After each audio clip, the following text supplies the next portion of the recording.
बिस्मिल्लाहिर्रहमानिर्रहीम अल्लाहुम्मा सल्लि अला मुहम्मदिन व अला आलि मुहम्मदिन कमा सल्लैता अला इब्राहीम व अला आलि इब्राहीम इन्नका हमीदुम मजीद अल्लाहुम्मा बारिक अला मुहम्मदिन व अला आलि मुहम्मदिन कमा बारकता अला इब्राहीम व अला आलि इब्राहीम इन्नका हमीदुम मजीद।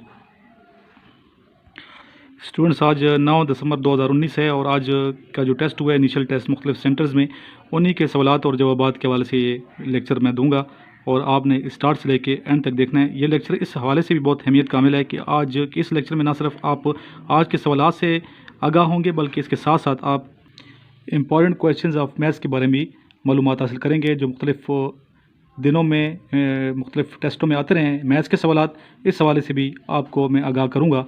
तो वो स्टूडेंट जिनकी मैथ्स कमज़ोर है या जो मैथ्स में वीक हैं, उनको चाहिए कि इस लेक्चर को ज़रूर सुने और आगे इसको शेयर भी कर दीजिएगा। इसके अलावा कुछ स्टूडेंट मुझे कहते रहते हैं कि सर आप मोटिवेशनल स्पीच बहुत अच्छी देते हैं, तो आपको चाहिए कि मोटिवेशनल स्पीचेस भी दिया करें और कुछ मोटिवेशनल बातें किया करें कि हमें मोटिवेशनल स्पीच सुनकर एक जज्बा पैदा होता है और इस्लामिक नॉलेज हमारा इंक्रीज़ होता है। इस्लामी पॉइंट ऑफ व्यू से कोई मोटिवेशनल स्पीच किया करें। तो इंशाल्लाह मेरी कोशिश होगी जब भी लेक्चर दूँ आपको कुछ ना कुछ मोटिवेशनल हवाले से भी मोटिवेट करता रहूँ। आज स्टूडेंट्स इंशाल्लाह हम दुरूद शरीफ की अज़मत के बारे में आपको आगाह करेंगे। तो लास्ट में इंशाल्लाह आपने दुरूद शरीफ की अज़मत के बारे में ज़रूर सुनिएगा, आपको भी सवाब मिलेगा और मुझे भी सवाब मिलेगा। इसके अलावा जो लेडीज़ हैं, जो स्टूडेंट्स गर्ल्स हैं मेरी, उनके लिए खुशखबरी ये है कि LCC 16 स्टार्ट हो चुका है। जी LCC 16 स्टार्ट हो चुका है और आज से इसकी रजिस्ट्रेशन स्टार्ट है और इसमें आप एज आ कैप्टन जा सकती हैं और 9 दिसंबर से लेके 3 जनवरी तक इसकी रजिस्ट्रेशन डेट है और 13 जनवरी से लेके 24 जनवरी 2020 इस पीरियड के दौरान आपके टेस्ट मुनक़िद होंगे। तो आप ज़रूर इसमें जाइए। अगर आपने BS या BE या MBA किया हुआ है तो आप मुख्तलिफ़ फील्ड्स में जा सकती हैं। जिस फील्ड में आप जा सकती हैं, जिन फील्ड्स में आप जा सकती हैं वो हैं army supply core, army signal corps, engineers core, RVFC, ICTO आप बन सकती हैं। तो आप बिल्कुल लेट ना कीजिए, आप ज़रूर अप्लाई कीजिएगा। ये तमाम लेडीज़ को मेरी तरफ से खुशखबरी है और तमाम जो स्टूडेंट्स सुन रहे हैं, चाहे वो मेल हैं चाहे फीमेल, तो आपको चाहिए कि इस मैसेज को ज़रूर आगे पहुंचाइएगा और इस वीडियो का लिंक आगे मुख्तलिफ ग्रुप्स में आप ज़रूर शेयर कीजिएगा ताकि आगाही हासिल हो जिन ख़वातीन ने अप्लाई करना है। और अपनी सिस्टर्स को बताएं जिन्होंने क्वालिफ़िकेशन हासिल की हुई है, BS BE MBA किया हुआ है, तो वो ज़रूर अप्लाई करें। आइए अब आज के टेस्ट की जानिब चलते हैं। आज क्वेश्चन पूछा गया था 9 दिसंबर को, करंट रेलवे मिनिस्टर पाकिस्तान का कौन है? पाकिस्तान का करंट रेलवे मिनिस्टर है शेख रशीद अहमद। सही तलफ़्फ़ुज़ है रशीद, राशिद नहीं है बेटा, ये शेख रशीद अहमद। ठीक है, नेक्स्ट क्वेश्चन की जानिब चलते हैं जी। फर्स्ट वही in which Islamic month? First वही revealed in which Islamic month? The answer is Ramzan. इस्लामी महीना रमज़ान था और 17 रमज़ान की रात थी, 17 रमज़ान मुबारक की रात थी। फर्स्ट वही जब नाजिल हुई नबी पाक सल्लल्लाहु अलैहि वसल्लम की ज़ात अक़दस पे, तो 17 रमज़ान इस्लामी अगर महीना देखा जाए, अंग्रेज़ी साल देखा जाए तो 6 अगस्त बनता है। ये 6 अगस्त 610 ईस्वी, दोनों आपको मालूम होना चाहिए। अगर वो इस्लामी पूछते हैं तो आपने इस्लामी जवाब देना है, अगर वो ईस्वी पूछते हैं तो ईस्वी वाले से 610 ईस्वी बनते हैं। चलते हैं नेक्स्ट क्वेश्चन की जानिब जी। नेक्स्ट क्वेश्चन है first TV station of the world. जी ये अमेरिका में था, फर्स्ट टीवी स्टेशन बनाया गया 1928 में और इसका नाम था WGY टेलीविज़न। ठीक है, इस चैनल का नाम WGY था और ये अमेरिका से स्टार्ट हुआ 1928 में, फर्स्ट टीवी चैनल। जी स्टूडेंट, नेक्स्ट क्वेश्चन पूछा गया आज, Khunjerab pass is in which province of Pakistan? Khunjerab pass in which province of Pakistan? Pakistan के किस सूबे में है? तो सूबा पाकिस्तान का है गिलगित बल्तिस्तान। ठीक है, गिलगित बल्तिस्तान पाँचवां सूबा है पाकिस्तान का, इसमें ये खुंजराब पास है और जो जगह है मखसूस का नाम है हुंज़ा। हुंज़ा की वादी हुंज़ा है और हुंज़ा में नगर डिस्ट्रिक्ट है, नगर, ये साउथ वेस्ट बॉर्डर बनता है। ठीक है, और इसी तरह ये चाइना का जो शहर है वो बनता है जिनजियांग चाइना का इलाका है और पाकिस्तान का गिलगित बल्तिस्तान सूबा और गिलगित बल्तिस्तान में हुंज़ा में फिर नगर डिस्ट्रिक्ट बनता है और ये दुनिया का सबसे बुलंद तरीन दरा है, बुलंद तरीन पास है। जी चलते हैं नेक्स्ट क्वेश्चन की जानिब। जी स्टूडेंट्स, नेक्स्ट क्वेश्चन पूछा गया first prime minister of Pakistan. P के स्टैंड्स फॉर पाकिस्तान। ये क्वेश्चन बार बार आया है, आपको पता है, पिछली वीडियोज़ में मैंने कई दफ़ा ये आपको लिखवाया ये क्वेश्चन। इसका आंसर है Khan Liaquat Ali Khan. Khan Liaquat Ali Khan was the first Prime Minister of Pakistan. Okay, next question is जी स्टूडेंट्स, नेक्स्ट क्वेश्चन थोड़ा मुश्किल है, यकीन आपको इसका जवाब नहीं आता होगा। अगर आता है तो आप बहुत काबिल स्टूडेंट होंगे मेरे। जी क्वेश्चन है, which city was the capital of Sindh during Muhammad bin Qasim invasion. Invasion का मतलब है अटैक करना, हमला करना, चढ़ाई करना। यानी जब मोहम्मद बिन कासिम ने सिंध पे हमला किया था तो उस वक्त सिंध का कैपिटल कौन सा शहर था सिंध का? जी हमला कब किया था? 711 ईस्वी में।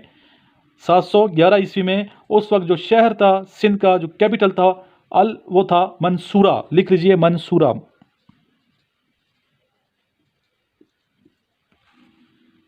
उम्मीद है आप भूलेंगे नहीं मंसूरा को।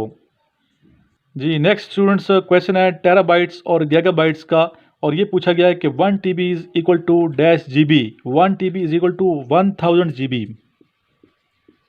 This is the correct answer. 1024 नहीं है, 1000 कंप्लीट है। ठीक है, चलते हैं नेक्स्ट क्वेश्चन की जानिब। जी स्टूडेंट्स, अभी कुछ मैथ्स के वो क्वेश्चन जो बार बार रिपीट हो रहे हैं और बहुत इंपॉर्टेंट क्वेश्चंस हैं और आपको आने चाहिए, और स्पेशली ये क्वेश्चंस उन स्टूडेंट्स के लिए बहुत मावन साबित होंगे जो बायोलॉजी के स्टूडेंट्स हैं या FA के स्टूडेंट्स हैं, क्योंकि FA के स्टूडेंट्स और बायोलॉजी के स्टूडेंट ने भी ये टेस्ट देना है और उनके टेस्ट में भी यही क्वेश्चंस आएंगे। 20% मैथ्स के क्वेश्चंस होते हैं, ये आपके जहन होना चाहिए। टोटल 50 क्वेश्चन हैं, 10 क्वेश्चन मैथ्स के आते हैं, यानी कि 20% मैथ्स के क्वेश्चन आते हैं। तो पहला जो क्वेश्चन ये लिखा है मैथ्स का, ये है 2 + 2 / 2 इज इक्वल टू। तो डिमास रूल को आपने फॉलो करना है, इसका आंसर होगा 3। पहले आपने डिवाइड करना है, फिर आपने प्लस करना है। तो 2 को 2 से डिवाइड करेंगे 1 होगा, और फिर 2 इसमें ऐड करेंगे तो ये टोटल 3 बनेगा। ये क्वेश्चन लिख लें। नेक्स्ट जो इंपॉर्टेंट क्वेश्चन है वो है जी, next question 90% of 90 is equal to. तो इसमें आपने 9 को 9 से ज़रब देना है, ठीक है, मल्टीप्लाई करना है। तो 9 को 9 से मल्टीप्लाई करेंगे तो आंसर होगा 81। तो 81 इसका आंसर है। ये क्वेश्चन बार बार आ रहा है, इसको आपने याद रखना है। चलते हैं नेक्स्ट क्वेश्चन की जानिब। बहुत आसान क्वेश्चन है। 130 of 90 is equal to. 130 of 90 यानी कि तीसरा हिस्सा क्या है 90 का, 3 से आप मल्टीप्लाई करेंगे 30, इसका आंसर होगा। नेक्स्ट क्वेश्चन है, इजिप्ट वाज कन्क्वायर्ड बाय, यानी कि मिस्र किसने फतह किया? तो इसका आंसर है अलेक्जेंडर द ग्रेट।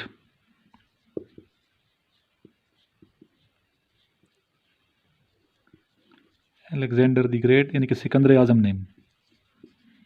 इसका 100% करेक्ट आंसर है ये। तो जब ये क्वेश्चन है तो आंखें बंद करके आपने इसका आंसर दे देना है। नेक्स्ट क्वेश्चन है, numbers of months having 31 days. ये कितने ऐसे महीने होते हैं पूरे साल में जिनके 31 दिन होते हैं? तो ये इसका आंसर है 7 ऐसे महीने होते हैं जिनमें 31 दिन होते हैं। ठीक है, याद रहेगा इंशाल्लाह। नेक्स्ट क्वेश्चन है, Hunter by Hunter book is written by, यानी कि ये हंटर बाई हंटर बुक किसने लिखी? तो इसका आंसर है सर सैयद अहमद ख़ान। सर सैयद अहमद ख़ान के बारे में मैंने काफ़ी डिटेल में आपको लेक्चर दिए हुए हैं, प्रीवियस लेक्चर सुने आप, तो सर सैयद अहमद ख़ान के बारे में आपको काफ़ी मालूमात मिल जाएंगी। सर सैयद अहमद ख़ान ने बहुत काम किया बरसग़ीर के मुसलमानों के लिए। तो ये हंटर बाई हंटर बुक जो लिखी है ये सर सैयद अहमद ख़ान ने लिखी, और 1857 तक किसी को नहीं मालूम था कि ये शख्स इतना बड़ा इनकलाब बर्पा करेगा बरसग़ीर की तारीख़ में। और 1857 तक आप 14 किताबें लिख चुके थे, जिनमें ग्रामर की किताबें भी हैं। जी नेक्स्ट मैथ्स का क्वेश्चन है, if e is greater than 1 then equation क्या होनी चाहिए? जी अगर ई बड़ा है 1 से तो इक्वेशन होनी चाहिए हाइपरबोला। ये आप लिख लें हाइपरबोला। ये क्वेश्चन बार बार आ रहे हैं जी। स्टूडेंट नेक्स्ट क्वेश्चन है, फ़तेह खैबर डेट पूछी गई है। खैबर का गज़वा यानी जब हुआ, कब हुआ था ये, और फ़तह कब हुई थी खैबर की? तो ये इसका आंसर है 7 हिजरी। AH सिमराद आफ्टर हिजरी, आफ्टर हिजरा। क्वेश्चन था, ज़कात कब फ़र्ज़ हुई? ज़कात कब फ़र्ज़ हुई? ज़कात फ़र्ज़ हुई 2 हिजरी को, 2 हिजरी। जी नेक्स्ट क्वेश्चन पूछा गया था, first governor general of Pakistan, Pakistan के पहले गवर्नर जनरल का नाम बताइए। बहुत आसान है, हर बुक में आपने पढ़ा होगा ये, कायद आज़म मोहम्मद अली जनाब। कायद आज़म मोहम्मद अली जनाब।